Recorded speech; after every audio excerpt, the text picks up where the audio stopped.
Hi hello welcome to news 8 Telugu channel. This is Paritala Murthy. ముందుగా నా ఈ రివ్యూస్ ఆదర్శిస్తున్న మీ అందరికీ కూడా పేరున కృతజ్ఞతలు తెలుపుకుంటున్నా. ఈ వారం ఎలిమినేషన్ వీడియో చూసే ముందు ఒక్కసారి మన రీక్యాప్ చూద్దాం. మన 5 వారాల రీక్యాప్ ఒక్కసారి చూద్దాం. సృష్టి వెళ్ళిపోవాల్సిందే, తప్పదు, ఎందుకంటే బాటంలో ఉంది. సో నాకైతే మనీష్ ఎలిమినేట్ అయిపోతాడు అనిపిస్తుంది. నాకు తెలిసి హరీష్ కొంచెం 1% ఎక్కువ ఉన్నాడు ప్రియా కంటే. సో ప్రియా ఎలిమినేట్ అయిపోయే అవకాశాలే నాకు ఎక్కువగా కనపడుతున్నాయి. మేబీ నా గెస్సింగ్ ప్రకారం ప్రియా ఎలిమినేట్ అయ్యే అవకాశం ఉంది. నాకు తెలిసి హరీష్ ని ఎలిమినేట్ చేస్తారని నేను అనుకుంటున్నా. ఫ్లోరా ఎలిమినేట్ అయిపోతుంది పక్కా. మీలో ఎవరికైనా ఒరిజినల్ కరుంగలి మాల మీకు పక్కన పడుతుంది చూడండి, అది మీకు 45 రోజుల దీక్షలో ఉన్న మాలలో ఒరిజినల్ కరుంగలి మాల. ఇది వేసుకుంటే ఏంటంటే ఒక పాజిటివ్ ఎనర్జీ అనేది మనలో స్ప్రెడ్ అవుతుంది. అలాగే నజర్ అంటారు కదా, ఆ నజర్ అనేది పడదు. ఎవరు నజరు పడకుండా వేసుకుంటున్నారు, అందరూ కూడా వేసుకుంటున్నారు. మంచిదే, ఇదేమే తప్పేం లేదు. చాలామంది చాలా డౌట్లు ఉన్నాయి, ఇదేం దీక్ష తీసుకున్నట్టు వేసుకోవాలా అయ్యప్పమాల కానీ, అదేం లేదు. మామూలుగా అందరూ ధరించవచ్చు. చేతికి కట్టుకునే వాళ్ళు బ్రెస్లెట్ వేసుకోవచ్చు. 2 అవైలబుల్గా ఉన్నాయి. 8mm మాల అయితే 1500, బ్రెస్లెట్ అయితే 500. ఓకే, ఇంకా నామినేషన్స్లో 6 ఉన్నారు. 6 కూడా వీళ్ళే, వైల్డ్ కార్డ్ వాళ్ళు కాదు. మరి ఈ వారం ఎవరు వెళ్ళిపోతారు? ట్విస్ట్ ఏంటి? భరణి ఎలిమినేట్ అని చాలా చాలా చోట్ల వచ్చేస్తా ఉంది న్యూస్. నిజంగా భరణి ఎలిమినేట్ వెళ్ళిపోతున్నాడా, డేంజర్ జోన్లో ఉన్నాడా? నాకు తెలిసి నేను కలెక్ట్ చేసిన లిస్ట్లో అంత సినిమా అయితే లేదు. టాప్లో ఉంది తనూజ. నమ్ముతారా?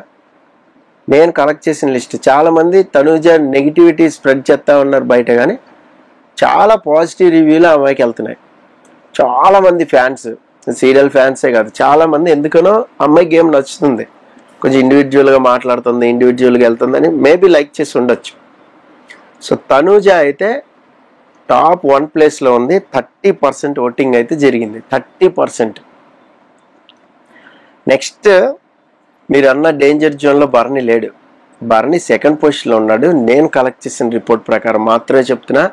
నేను చాలా డిఫరెంట్ ప్లాట్ఫామ్స్ మీద నుంచి కలెక్ట్ చేస్తా. అందులోంచి ఓట్లన్నీ తీసుకుని దాన్ని యావరేజ్ చేస్తా. 100కి యావరేజ్ చేస్తే ఒక పర్సంటేజ్ వచ్చింది, దాన్ని బట్టి పొజిషన్స్ చెప్తాం. అంతేగాని ఇది అఫీషియల్ ఓటింగ్ కాదు. నాది కూడా మిస్ఫైర్ అయినవి చాలా ఉన్నాయి సీజన్స్. చాలామంది కింద కామెంట్లు కూడా పెట్టారు, మూర్తి గారు మీరు వాళ్ళు వెళ్ళిపోతారంటే వీళ్ళు వెళ్ళిపోయారు ఏంటి అని. మేబీ వెళ్ళొచ్చు, అఫీషియల్ ఓటింగ్ వేరే ఉండొచ్చు. బట్ మన అన్అఫీషియల్ సైట్స్ ఏదైతే సోషల్ మీడియాలో ఉన్నాయో అన్నీ నేను కలెక్ట్ చేసుకుని నేను ఒక రిపోర్ట్ చేస్తాను. అదే మీ ముందు పెడుతూ ఉంటాయి ఇప్పుడు. అది అందరికీ తెలుసు, నన్ను ఫాలో అయ్యే వాళ్ళందరికీ. సో నెక్స్ట్ భరణి 21% ఓటింగ్తో ఉన్నాడు. నెక్స్ట్ ఎవరు ఉన్నారు? ఇక్కడే సస్పెన్స్. అసలు చాలామంది ఏంటంటే డిమాండ్ పవన్ లిస్ట్లో ఉండే లాస్ట్ వీక్ వెళ్ళిపోవాల్సి ఉండే, త్రుట్లో తప్పాడు. దమ్ముశ్రీజ వెళ్ళిపోయింది. దమ్ముశ్రీజ సుమన్ సెట్ లాస్ట్ వరకు వచ్చారు, కానీ డబుల్ ఎలిమినేషన్ ఉంటే డిమాండ్ పవన్ ఫ్లోరానే వెళ్ళిపోవాలి ఇది ఓటింగ్ ప్రకారం అయితే. కానీ ఇప్పుడు డిమాండ్ పవన్ చూడండి 15% వచ్చింది. So 15% safe Zona? నన్ను అడిగితే సేఫ్ జోన్ కాదని చెప్తా. చెప్పలేము, ఎందుకంటే మన అన్అఫిషియల్ తీసుకున్నాం, అఫిషియల్ వేరే ఉండొచ్చు, చెప్పలేం. బట్ వీళ్ళ ముగ్గురు అయితే నేను కలెక్ట్ చేసిన రిపోర్ట్ ప్రకారం అయితే కొంచెం సేఫ్ జోన్లోనే ఉన్నారు. నెక్స్ట్ ఎవరు ఉన్నారు? రాము రాథోడ్ 13% ఓటింగ్తో ఉన్నాడు.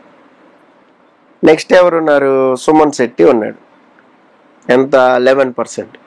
చాలామంది సుమన్ శెట్టి టాప్లో పెట్టేశారు. కొన్ని అన్అఫిషియల్ వెబ్సైట్లో అయితే సుమన్ శెట్టి టాప్ 2 ఉండే, కొన్ని సైట్లో టాప్ 1 ఉండే. 30%, 31% అని. కానీ అక్కడ పోలింగ్ అయిన ఓట్లు చూసుకోవాలి మీరు. 3000, 2000, 1000 ఓట్లు మాత్రం పోల్ అవుతాయి. సో వాట్ ఎవర్ వేరే ప్లాట్ఫామ్ మీద మనకి 70,000, 80,000 ఓట్లు ఉన్నాయో దాన్ని మీరు బైఫర్కేట్ చేసుకోవాలి. నేను అలాగే చేస్తాను. అంటే ఇక్కడ 3,000 కలుపుకుని, అక్కడ 80,000 కలుపుకుని, ఇంకో చోట 5,000, ఇంకో చోట 10,000 ఇలా కలుపుకుంటే సో మెజారిటీ ఆఫ్ ఓటింగ్ ఎవరికి వచ్చింది పర్సంటేజ్ తెలిసిపోద్ది. సింపుల్ లెక్క, ఎవరైనా చేయొచ్చేది. మనమేమే అతిథులం కాదు. అయితే ఇక్కడ 3 ఉండే డేంజర్ జోన్లో. 3. ఒకళ్ళు 13% రాము, 11% సుమన్ శెట్టి, 10% దివ్య. మామూలుగా అయితే ఎవరు వెళ్ళిపోవాలి? 10% దివ్య వెళ్ళిపోవాలి. కానీ ఇక్కడ ఏంటంటే కొన్ని చోట్ల కామన్ ఓట్లు పడుతూ ఉంటాయి. దాని ప్రకారం ప్లేస్మెంట్ మారుతుంది. ఒక్కొక్కసారి మిస్ఫైర్ అయ్యేది. అందుకే నా లెక్క ప్రకారం వాళ్ళే ఎలిమినేట్ అవుతారని చెప్పాను అనుకోండి, సపోజ్ మిస్ఫైర్ అయింది అనుకోండి, అఫీషియల్కి తేడా ఉంటుంది. ఇంత స్లైట్ డిఫరెంట్ పర్సంటేజ్ ఉంటే ఖచ్చితంగా తేడా అవుతుంది. చూడండి 11%, 12%, 10%, 1% డిఫరెంట్, అది ఖచ్చితంగా కొడుతుంది మిస్ఫైర్, డౌటే లేదు. కానీ ఇక్కడ నేను తీసిన రిపోర్ట్ ప్రకారం చూస్తే దివ్య ఈ వారం ఎలిమినేట్ అవ్వక తప్పదు.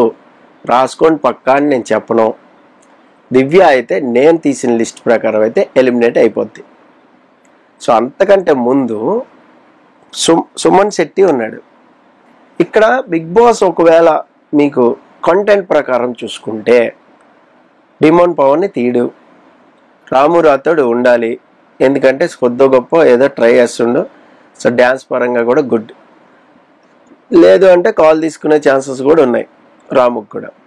సో ఇద్దరికి కాల్ తీసుకోవచ్చు. దివ్య కంటెంట్ బాగా ఇస్తుంది కాబట్టి దివ్యని ఎలిమినేట్ చేయడేమో అని ఒక సందేహం ఉంటుంది, చాలామందికి అదే వచ్చింది. అయితే రాము రాథోడ్ ఆర్ సుమన్ శెట్టి వల్ల అసలు ఎలాంటి కంటెంట్ జనరేట్ అవ్వట్లా. ఏదో ఆడుతున్నాడు వెళ్తుంది బండి వెళ్ళిపోతుంది తప్ప ఎక్కడ కూడా మీకు కంటెంట్ ఇచ్చింది లేదు కదా. సో మేబీ ఏమన్నా బిగ్ బాస్ కాల్ తీసుకుంటే ఈ 1% డిఫరెన్స్ సుమన్ శెట్టిని లేపేయచ్చు. సో సుమన్ శెట్టి కూడా ఎలిమినేట్ అయిపోయే ఛాన్సెస్ ఉన్నాయి. వీళ్ళిద్దరు తర్వాత రాము రాథోడ్ కొంచెం సేఫ్ చేస్తారని నేను అనుకుంటున్నా. It's my guessing. Ramu Rathod safe జోన్లోనే ఉండొచ్చు. ఈసారి మాత్రం ఎలిమినేషన్ అనేది చాలా అంటే చాలా క్వైట్ ఇంట్రెస్టింగ్గా ఉండబోతుంది. ఇది ఖచ్చితంగా మీ క్విక్ వీడియో అందరికంటే ముందే పెడదాం ఈసారి. మనం క్విక్ వీడియోలో ఏం జరిగింది, ఎవరు వెళ్ళిపోయారు, ఏంటి సస్పెన్స్ ఉందా అనేది మనం పెట్టుకుందాం.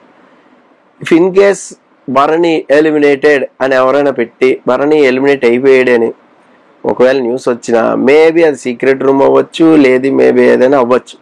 ఎందుకంటే ఎక్కువ పర్సంటేజ్ వచ్చింది మెజారిటీ ఆఫ్ ఓటింగ్స్లో. ఇప్పుడు నేను సపోజ్ ఒక 8 lakhs ఓట్స్ కలెక్ట్ చేస్తే సో ఆల్మోస్ట్ మీకు 21% అంటే 1,60,000 ఓట్లు వచ్చినాయి, అంతే కదా. అలాంటిది భరణి ఎలా ఎలిమినేట్ అయిపోతాడు, డేంజర్ జోన్లో కూడా లేడు నాకు తెలిసి. సో చూద్దాం మరి ఇప్పుడు రాము రాథోడ్ కాల్ తీసుకుని పంపుతారా, లేదంటే సుమన్ శెట్టిని పంపుతారా, లేదా దివ్యని పంపించేస్తారు. నాకు తెలిసి దివ్య ఎలా వచ్చిందో అలాగే వెళ్ళిపోద్దేమో అనిపిస్తుంది. సో దివ్య వెళ్ళిపోతే కొంచెం అక్కడ ఎమోషనల్గా వాట్ ఎవర్ అక్కడ జరిగిందో అది కట్ అవుతుంది. తనుజ, భరణి, దివ్య ఇదే ఎలా అయితే నడిచిందో డిటిబి అది కట్ అయిపోద్ది, బ్రేక్ అయిపోద్ది.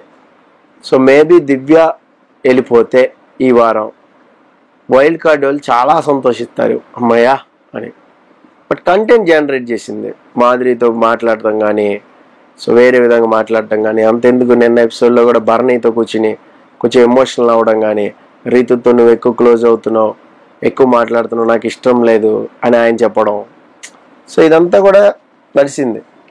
సో ఏది ఏమైనా కూడా దివ్య అయితే నేను కలెక్ట్ చేసిన రిపోర్ట్ ప్రకారం దివ్య ఎలిమినేట్ అవ్వక తప్పదు. తర్వాత ఏమైనా కాల్ తీసుకుంటే సుమన్ శెట్టిని ఎలిమినేట్ చేస్తారు. చూద్దాం మీకెవరు ఎలిమినేట్ అవ్వాలని ఉంది బిగ్ బాస్ హౌస్లో. బిగ్ బాస్ ఆట పరంగా చూడండి, కామెంట్ చేయండి. ఇంకొక వీడియోలో మళ్ళీ కలుసుకుందాం. This is Paritala Murthy signing off. By by.